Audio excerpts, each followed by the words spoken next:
सोलापूर जिल्ह्यातील माढा तालुक्यातील केवड आणि वाकव ही अतिवृष्टी आणि पुराने बाधित झालेली गावे आहेत। पुराचे पाणी ओसरल्यानंतर जिल्हाधिकारी कुमार आशीर्वाद यांनी या गावाला प्रत्यक्ष भेट देऊन नुकसानीची पाहणी केली। या गावाला जोडणारे रस्ते चिखलमय झाले होते आणि या ठिकाणी नियमित वाहने देखील जाऊ शकत नव्हते। त्यामुळे ट्रॅक्टरमधून जिल्हाधिकारी कुमार आशीर्वाद हे गावामध्ये आणि शेतकऱ्यांच्या बांधापर्यंत जाऊन पोहोचले।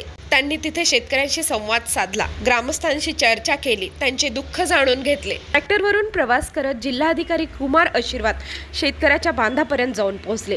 यावेळी त्यांनी तेथील नुकसानीची पाहणी केली। यावेळी शेतामध्ये 5 ते 6 फूट खोल खड्डे पडल्याचे दिसून आलं।